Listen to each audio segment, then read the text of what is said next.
All right, so this is kind of the most interesting part, I think, of Plato's Republic for a lot of people. What we're going Friday, I'm sure we'll continue to talk about this.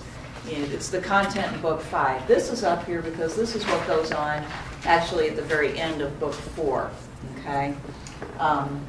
Socrates has gotten to the end of his description, as far as he is thinking at the moment anyway. He's gotten to the end of his description of his ideal republic, and he's about ready to turn to the lesser constitutions and the lesser souls. Okay? But before he can do that, Glaucon and the others ask him if he can go into more detail, if he can explain more thoroughly how this ideal republic would work. Okay? So he doesn't get the chance right now to go through these other constitutions, but he does do that later on. Okay? So we will get to that. He says that there are as many types of souls as there are constitutions. Okay? And it's really interesting stuff. And he describes how the best city becomes corrupted, and you get the second best, and then the second best turns into even worse. And the same thing happens within families and individuals and so forth. So I'm sure you'll like that too. But at this point, Glaucon and the others stop him and say, we want to hear more. Okay? So he, of course, he's typically reluctant.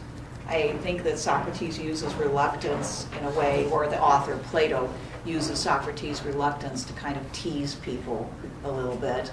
You know, he says, I don't know if I want to talk about this because you are going to have all kinds of objections. Okay? And I can anticipate that you will find, in other words, what I say is going to be unacceptable, maybe even ridiculous, and it's going to be like waves of criticism, waves of objections coming at me. And so that's where we get the three waves, so to speak, that he brings at us in Book 5. Okay? Just to kind of get us started as to what will be happening in this Book 5, which is the central book. Some people make a big deal out of that. You know, it's the middle of the book, which means it's kind of the pinnacle. It's the most important point. I'm not sure about that, but anyway, the three waves are the role of women in the auxiliary, that is the warrior and the ruling class. Okay? He's got a plan for women that is out of line with the existing views of women. Second, communism that's really thoroughgoing, including, and it's for the top two classes. Communism of both property but also of people, including, you know, total control of the family to the point where there really isn't any traditional family, and even breeding, which is what eugenics refers to. Okay? And then the third wave is, he thinks, the most controversial rule of philosophers. Okay?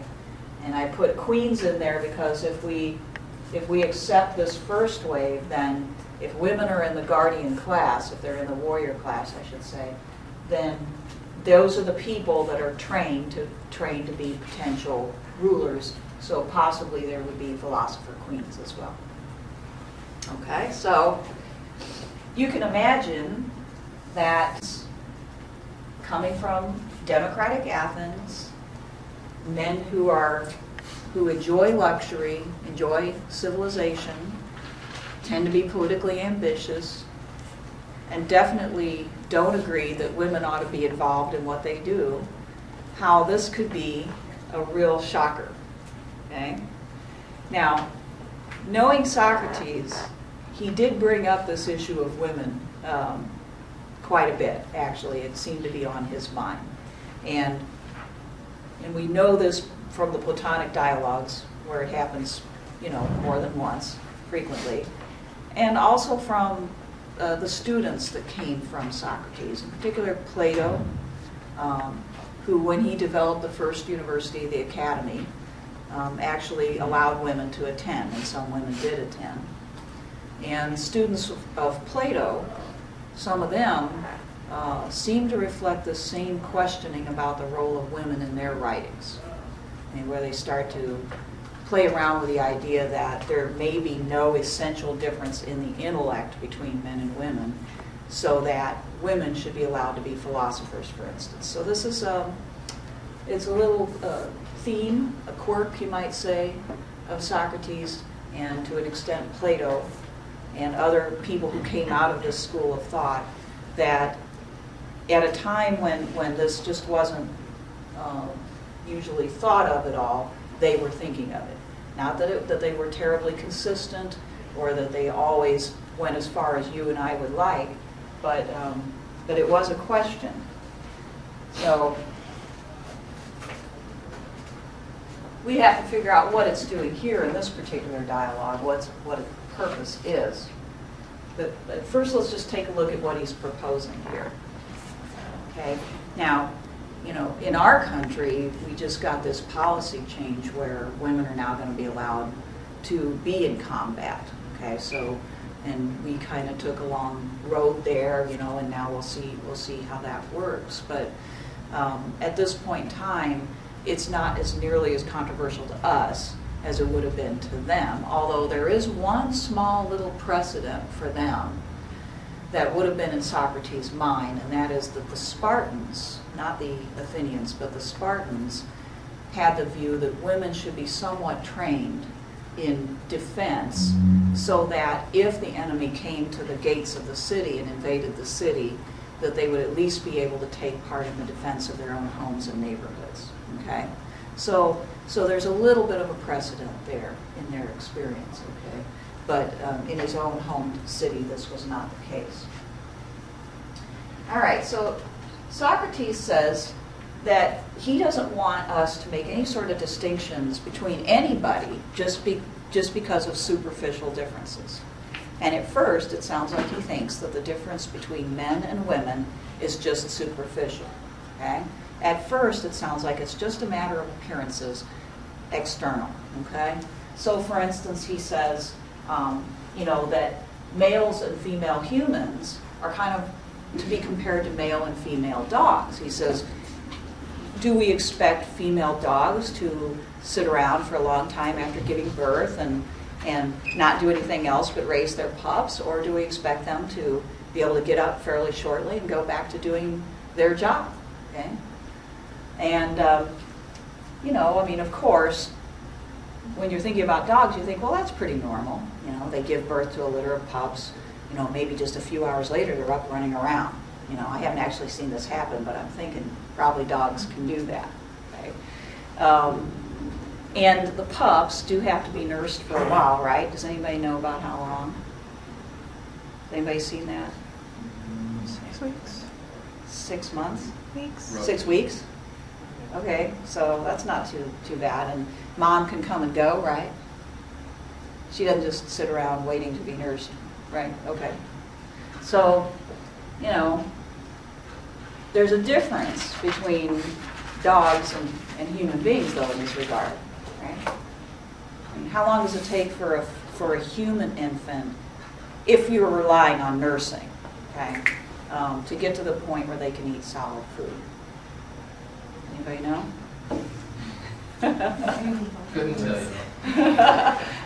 If I recall right, it's about maybe 1 year to where they can eat like somewhat soft food, you know, but not just chomp into a steak or anything like that. So baby food, you know, of course we get it out of jars now, porridge or something like that, and you start introducing them to some sort of substantial food at, I think, around maybe 6 months or so. But then if we think about what does it take for the babies to get to the point where they can kind of fend for themselves when their parents are absent, how long does that take?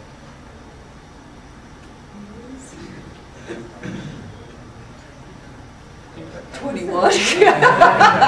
No, it kind of depends. Yeah. On how the kids read. I mean, It sure does. I think if you told a kid that, I mean, 6 or 7, that there's like food, or you left him a sandwich or something, like he could eat the sandwich and it would be hard. They get it, yeah. It very much does depend on them. Kids grow up pretty fast if they have to, and they can become fairly self-sufficient. And I would bet it would be around maybe 7, where you could, where they could have enough judgment if they were raised in a certain way. And I'm not saying that's a good way to raise them, but if you leave kids to their own devices on the street, you find that they become pretty smart pretty fast. But the problem with kids is that they do have to get to a point where they have enough sense to be able to not kill themselves somehow. You know, that's the problem. Human children don't develop common sense for quite a while. You know, so sometimes never, yes. But you know, like you would never think that a 5-year-old could be left alone. That would be child abandonment and endangerment, because if you leave a 5-year-old alone in your home and say, here's your sandwich for today, they're probably gonna fall down the stairs. They're gonna choke on the sandwich. Something's gonna happen. They're gonna leave the house and never come back. Something's gonna happen to them because they don't have enough judgment. So, I mean, the long story short, we've got to watch these kids really past 5 years old too. I mean, you know, under most circumstances, we're looking at maybe 7 to 10 before we could credibly kind of hand things over to them, even in an unsophisticated society where they didn't have to learn too much more than just how to take care of themselves. So there's a big difference there. And maybe one could argue that human females may not be able to spring up after a couple of hours after giving birth, but actually it doesn't take very long. You know, like a day later you really could be back to somewhat normal and deal with life. But the children need their parents longer. So in saying this, Socrates seems to be ignoring a pretty important difference between dogs or animals and human beings, at least some animals. But why should it matter? Because aren't families communal? Yes. So there's not really any point in saying that there's a fallacy there. Yeah, you're right. That's his answer to it. You know. Now, right here, he doesn't. You know, later on, he mentions that, and that solves this problem that we're talking about. Here, he doesn't deal with the problem, so he kind of leaves it hanging. You know, and people kind of just go along with this. But you're absolutely right. In the long run, he basically has to concede there is a difference between humans and dogs, such that in order to solve this problem, you have to have other human beings raise their children for them, right? So that the females can get up and do their job, right? He also mentions kind of trivially that, you know, maybe the difference between men and women is nothing greater than the difference between a man with hair and a man who's bald, and that is no difference at all. You know, it's just a superficial appearance. So he kind of leads us to believe that he's really kind of pushing it here at first, and I suppose he does that partly to be shocking and extreme, to get people to really understand, you know, he's talking about something very, very radical here.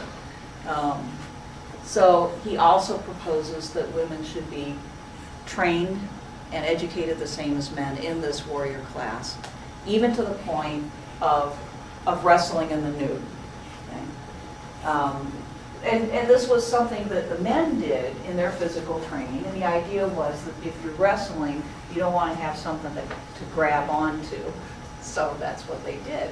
But the idea that you would include women, and maybe women of whatever, you know, age, involved in training in this manner, seems ridiculous. Okay? It seems somehow, it goes against their sense of what's appropriate, of what's acceptable, okay?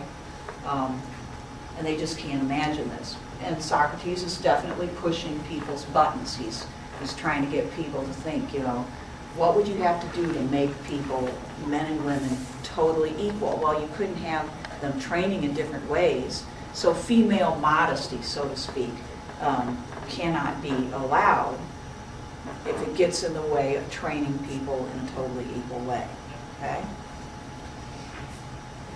Now, his friends say that their first initial reaction seems to be that this type of thing is ridiculous and unnatural, and you're treating two different beings who are different the same, and that's unjust. That's that goes against reason, because, you know, their view is men and women really are different enough that you can't do things like this. It just won't work, okay? Which led me to wonder, have you ever been at a place where they have had unisex locker rooms or restrooms or anything like that? No, no. Unisex bathrooms are not unheard of. You know, I've been to places where I'm in the bathroom, some guy walks in, he's in the bathroom too. That's not much of a problem, actually. I don't consider that to be a problem. Locker rooms, that might be another level of difficulty, right? Because there you're getting into that modesty issue again. All right, but certainly Socrates would say, what's the problem here? You know, because the warriors are going to be all about training to defend the city, and they're not going to have these private relationships, and they're not going to be deeply involved in their, their private life, and their sexual life is going to be basically organized and orchestrated for them. Okay, so if they're in the right frame of mind, unisex locker rooms and everything else would be no big deal for them, and this modesty issue is tied up with people having more or less private relationships with each other, which they aren't going to have. So, can you think of any reason why, other than modesty, why somebody might object to this kind of proposal, wrestling? Yes? I read this thing online. It was written by a female Marine recently about when they changed the combat role thing. Uh-huh. And she was actually very against it because one of her biggest arguments was how over time society and culture is kind of indoctrinated men to always take care of their women, and at points sometimes in the mission that could have pose a serious threat to carrying out the mission effectively, because they might try to go back. So I think that could be kind of something here that men, not trying to be sexist or anything, men are just told that you always have to protect your women, and if they're put in a position where they could be injured or killed, that could change the dynamic drastically. Then they're thinking about that rather than thinking about fighting. Instead they're thinking of just about carrying on with the mission. Right. Yeah, and that would go back to what if there are actual differences between the two, because where this protect thing comes from is the physical difference between men and women, right? Originally, that's where it came from. And people do argue against this, but for the most part, it does seem like physically men are naturally stronger than women, and therefore, for the longest time, in Western culture, there's been this message, the stronger should protect the weaker and so forth. So, and in the Middle Ages, we get chivalry as sort of the codification of that. And so she's right that it's deeply ingrained especially in the Western society, and it would be difficult to shake out of people's heads. But it may rest on something natural, and because of this physical difference, and that makes it even more hard to overcome if it is. It's difficult. So maybe the guardians would have a conflict if the women could be involved and do a good job, but they were less strong than the men. There might come a point in time when the men would feel like they had to protect the women, and then that would get in the way of whatever it was that they were trying to accomplish. Okay. Anybody else can think of any other difficulty that might arise? I think there's the mental and psychological cohesion is the only chink that might, make this not work. But I would also think that since this is only for the first two classes, right? Right. So these women would already be picked to be, good for these jobs. So maybe they would have the mindset as well of not really needing protection or anything like that. You would have to, yeah, they will be picked, they will be the very best, the ones that are strongest, the ones that are the most talented. And yes, I think you're right, they would have to be very deeply indoctrinated, so to speak. Everybody would have to be deeply indoctrinated to not think in those terms. Because as soon as they started thinking in those terms, oh, I have to protect her, then you've got a personal relationship of sorts, that supersedes the mission of the entire city, and that's what he's trying to avoid. You know, he wants everybody to be thinking only of the city and not of any individual in particular. Yeah, so it could be a problem that we, now I don't think our military has that high of a, I mean, our military is not saying you can't have personal relationships, you can't care about your fellow, you know, soldiers, you can't think about anybody but the country as a whole. So obviously, you know, Socrates is asking for a much higher level of unity than the American military thinks that people are capable of. I think that many people have objected that it's a distortion of human nature, that he goes too far in this regard by saying that people can give up any sort of private concerns to that degree. Okay. So Alan Bloom is one of the commentators. Many people have written about this issue. But he actually makes the point that he's concerned that if you did this, that what you would find would be that the natural attraction between the sexes would diminish, because one of the sources of that attraction is difference, which is interesting, although I'm not sure it would bother Socrates, since he doesn't want the attraction, really. You know, he wants, as we'll find out, he wants them to mate, but he wants that mating to be really pretty much purely about producing offspring. You know, he doesn't want it for any other reason. So I'm not sure Alan Bloom's objection would bother him. But he says that we just can't expect men and women to ever be neutral towards each other because of the sexual attraction that he believes they naturally have. Yeah. If they're like being indoctrinated to think that women and men are equal, if they're going to be forced to mate, wouldn't the women find that unfair that they're being forced to have children? Well, both of them would, yes, and I think that's an excellent point, that the women are being asked to do something much more, I guess, intrusive to their bodies at the very least, right, and probably to their minds and emotions too, to carry and bear a child. So yes, I think that's a good objection, and one that isn't brought up here, you know. Yeah. I would counter that though with that, depending on how their training works, they might not necessarily see it as a good thing, but they would view it as maybe a necessary part of how the warrior class, the auxiliary class works, because they need to keep producing those silver-souled people to fight for their country, and defend their homes. That's what they would have to think, right, and what they would have to be told. You're doing this for the good of your country. Kind of interesting how Socrates doesn't want to have like any sexual attraction.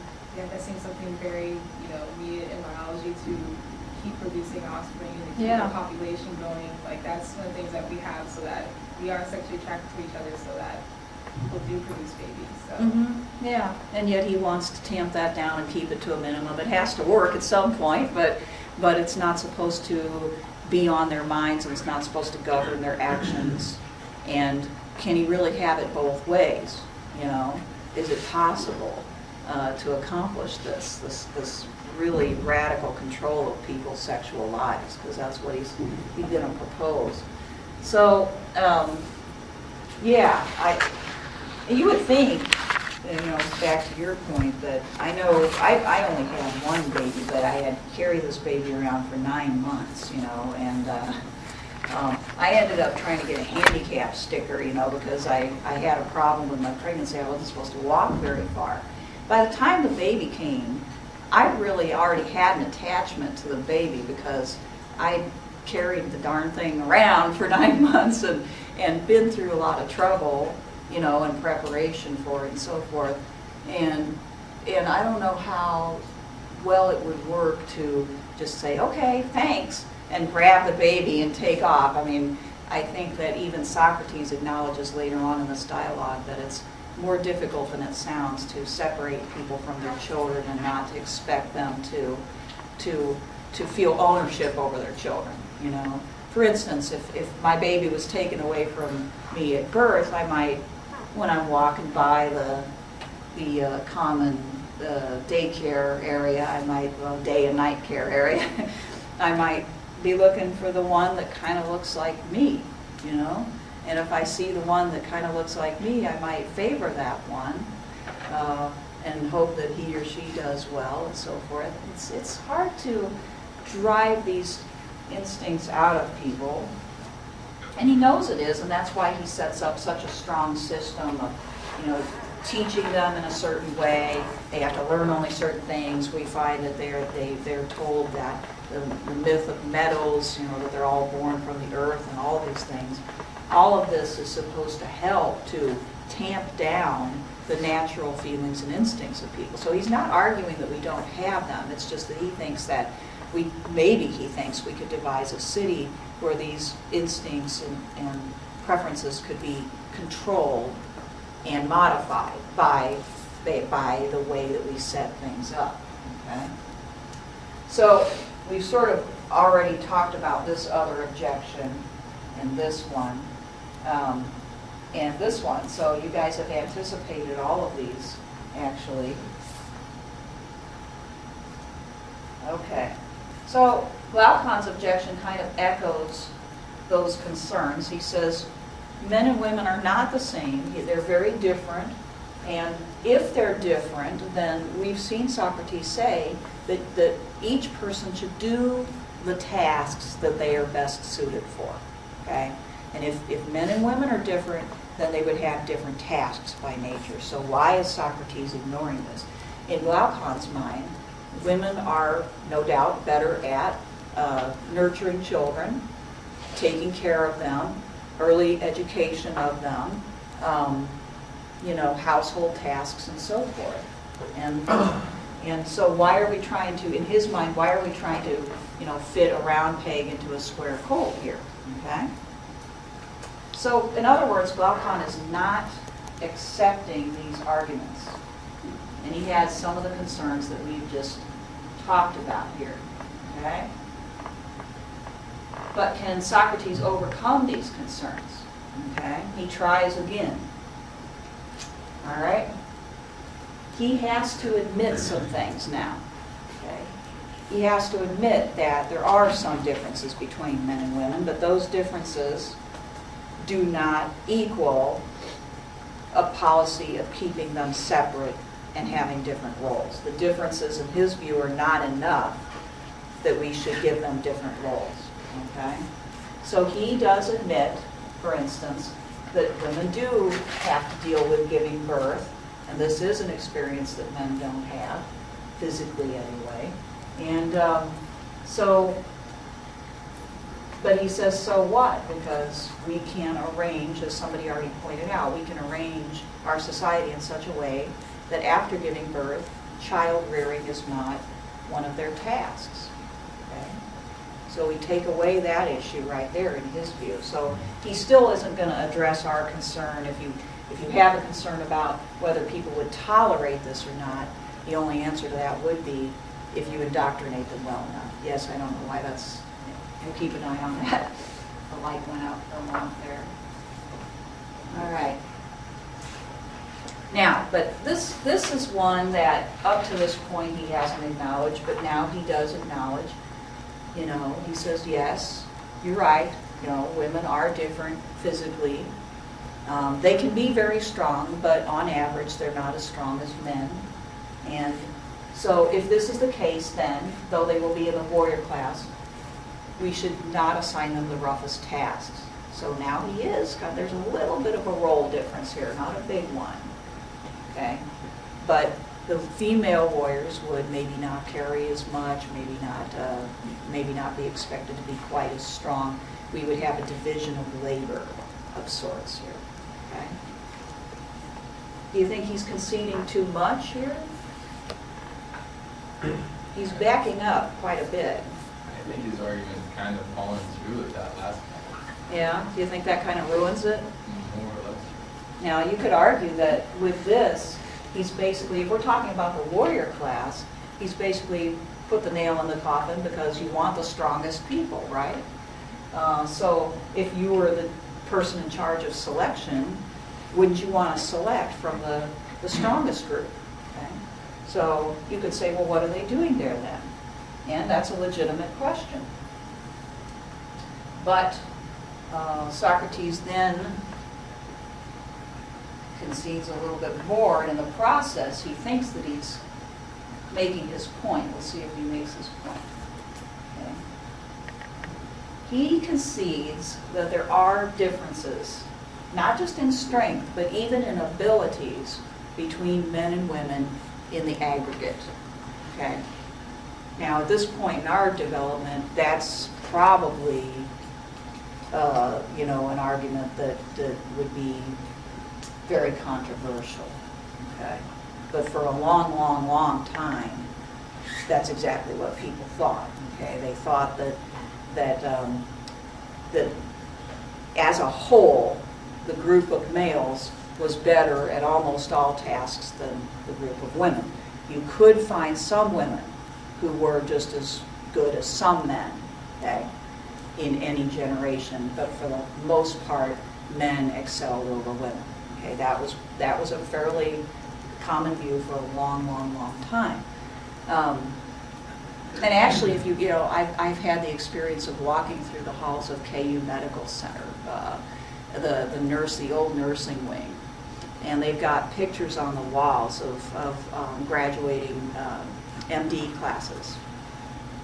And going all the way back into the mid-19th century, there are women in every class of the putting out doctors, but there's like one or two.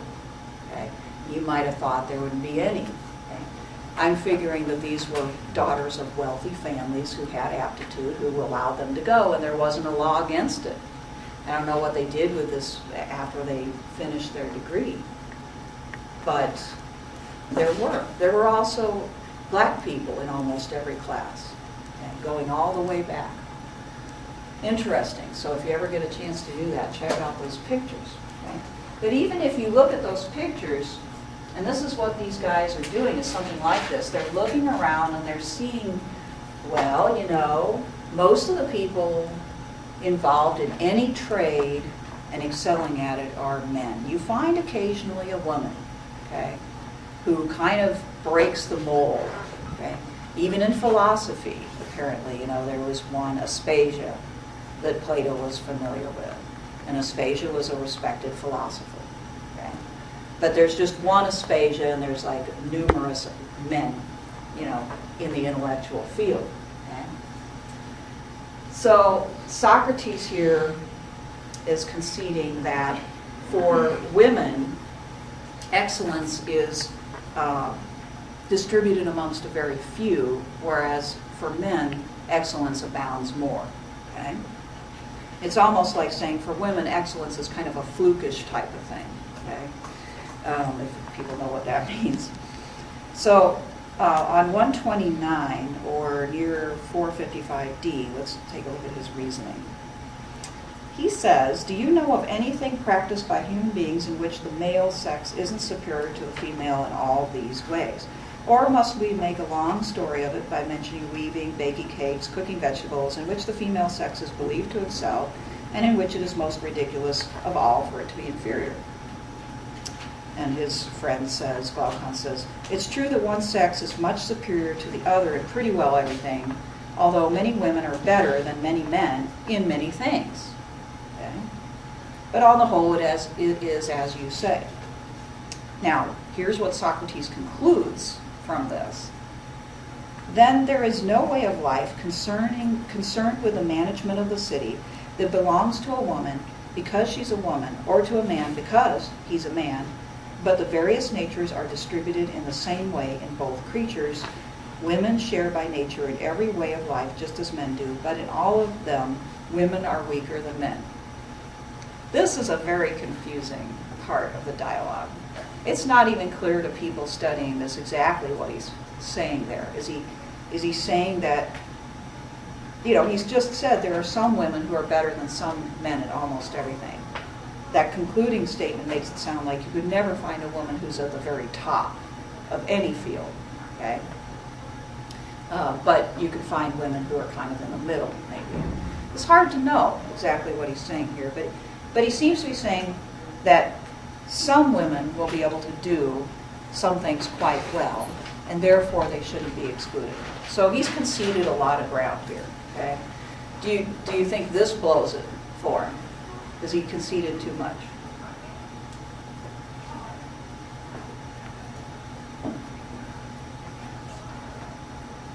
He's really backtracked, that's for sure, you know.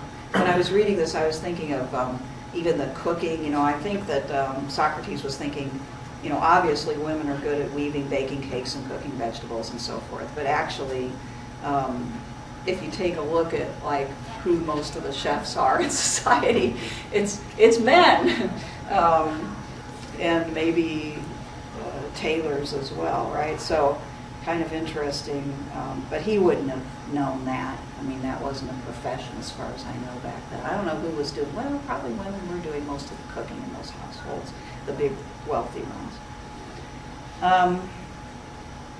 So you might ask yourself, well, if that's the case, if men as a group are much more excellent than women as a group, though there may be some women who are better than some men at almost everything, again, why would you dip into this other pool of people for your warrior class, okay?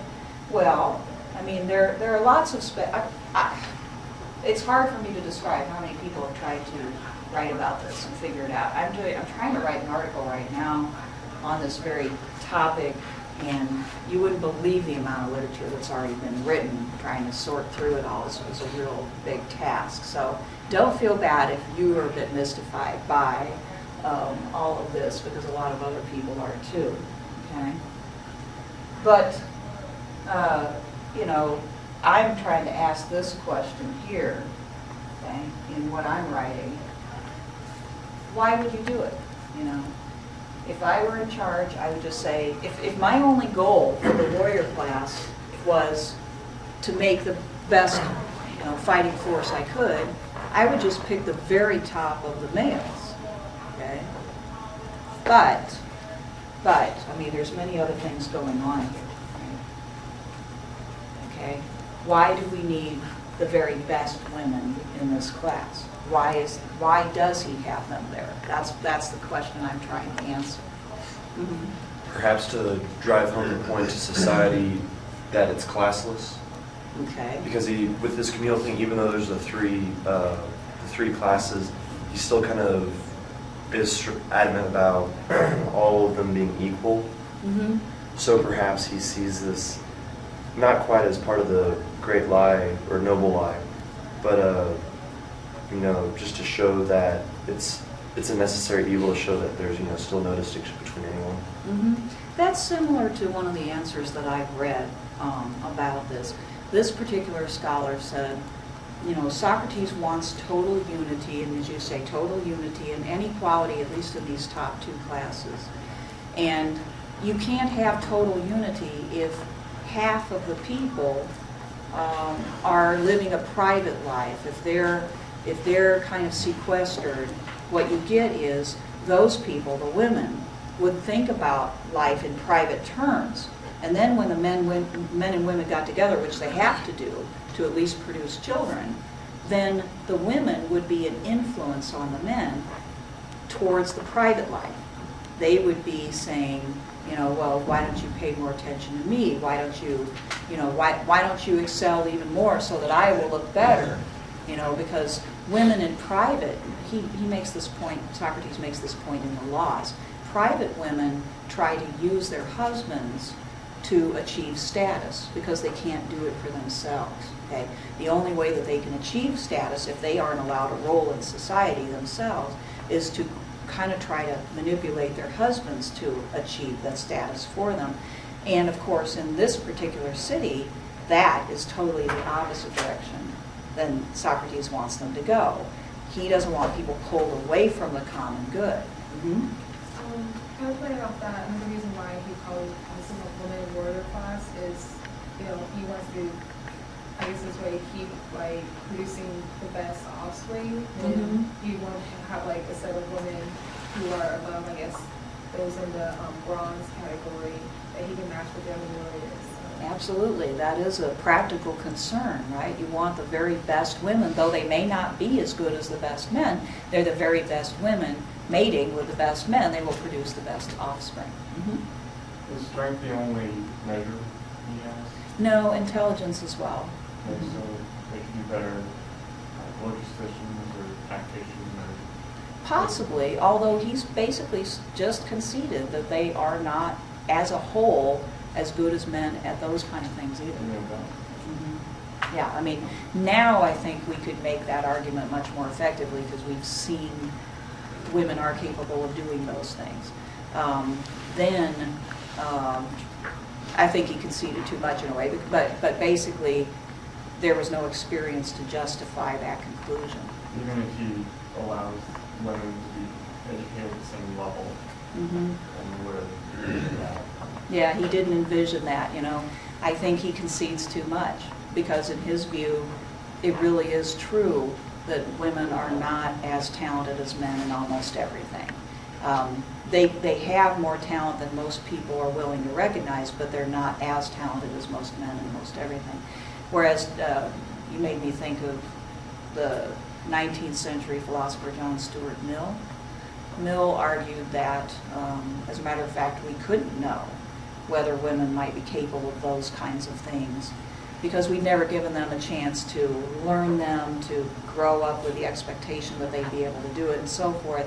And so we would have to put in place all the support that, say, men had, you know, to encourage them to learn these things, to practice them and so forth before we could know whether they were the equal of men or not. Okay? But Socrates doesn't go there. He doesn't make that argument. Okay? And that should kind of alert us, you know, as to what the real purpose of this is. Okay? Is it really about female equality, or is it about something else for him? Okay? Because I think he would say no. I mean, for the most part, sure, you can find some woman who's better than some men in that warrior class at tactics or something like that. But for the most part, that's not the case. And if that's not the case, for the most part, do you build your policy around the exceptions? So I think that as far as the city goes, one of the reasons has to be to produce children, which he very much emphasizes as we go into the second wave. You know, he says, and also the other thing that we discussed, you know, not wanting half of the city to be private at this level. If they're going to share everything, we can't have women staying at home and just bearing children. That would lead to people to think about their private lives. And we want the very best women to be the mothers of these children. Okay? And this really seems to reflect a belief in a sort of, you know, as much as he could understand it, a sort of notion of genetics, you know, maybe a little bit a bridge too far genetics, okay? The idea that, you know, we should breed human beings kind of like we do animals, where we put the, you know, the two horses together that have the greatest traits and are the healthiest and so forth, and we put the two dogs together to create the best. Of course, that didn't actually work out. They're not very strong, but I think that's kind of what it represents here, is that he's thinking about breeding, you know, and he wants to mix only the superior qualities with each other. And then we find that he says they will take away those children so that the males and females can live their lives as they're supposed to after that point. Okay? So that's got a lot to do with it somehow. Okay? That you need strong children who can carry on. Okay? All right, but I'm not going to pretend to totally answer that question because I'm still working on it. I don't know if anybody can. And then we have to ask this question, and this is where most of what I'm doing actually turns. Is I realize there's all sorts of problems with this proposal at the level of the city, but what does it mean for the individual soul? Because up to this point, he's built a pretty solid analogy between the city and the soul, you know. And the top part of the soul is reason, the warriors represent spiritedness, and the workers represent the passions and the desires. So if we're talking about the top two classes here, is there some meaning to the fact that we've got males and females and that they're producing children? Okay. Well, people have speculated about that too. Okay? Trying to figure out, what are women doing here? What do they represent for the soul?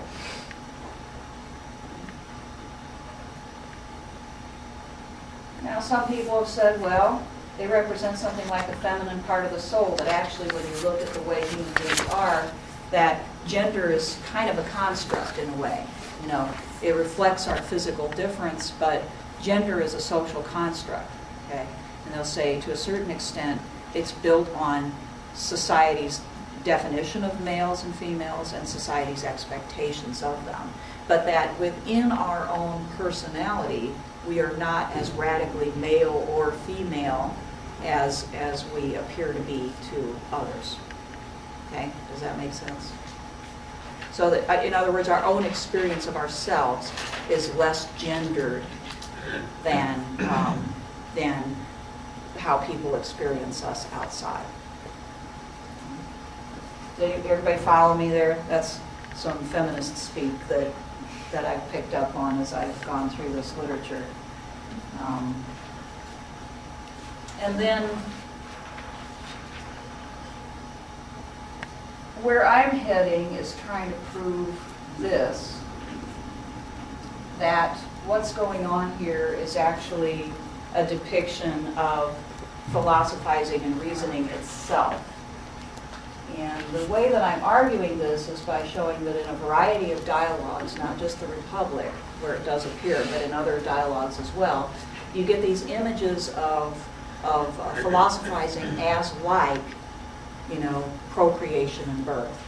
He often calls ideas a form of birthing, giving birth to ideas. He calls himself a midwife of sorts, which is a gender twist. It's a role reversal. But he says that he, Socrates, is helping his friends give birth to ideas. He also says that when one gives birth to a bad idea, one should abort it, which is what ends up happening to defective children in the Republic at this point. So there's quite a bit of evidence that sex and birth are used by Plato as images for thought and for ideas and arguments. Okay? And so I'm trying to argue that what he's depicting there is the process of reasoning itself in the human soul, that the process of developing ideas, the process of evaluating those ideas, and either accepting them or rejecting them, and being objective about them. Okay? So I'm not going to ask you to actually remember that, because that's a kind of an esoteric point, but in all the literature that I've read, despite the fact that I have lots of textual evidence in the Republic and in a lot of other books for this interpretation, I haven't run across one like this yet. Although I may, because I'm not done yet, but I don't know. So we'll see. People want to stick to the city level. When it comes to this part, most of the people who write about this don't ever even get back to the soul. They just talk about what this means for the city, and is Socrates actually serious or not. Any questions about that? All right, well, we're just about out of time, so I'll just put this up here. And then on Friday, we'll continue with the second wave. And we'll get back into this whole issue of what women are doing and why they're there. But the second wave is communism and eugenics, or breeding, and even the discarding of defective children. And of course, Socrates thinks that this is even more shocking, and in a way it really is, because here we're talking about very deep, thoroughgoing control of people's lives. I mean, typically when we think of communism, we think of, just no property.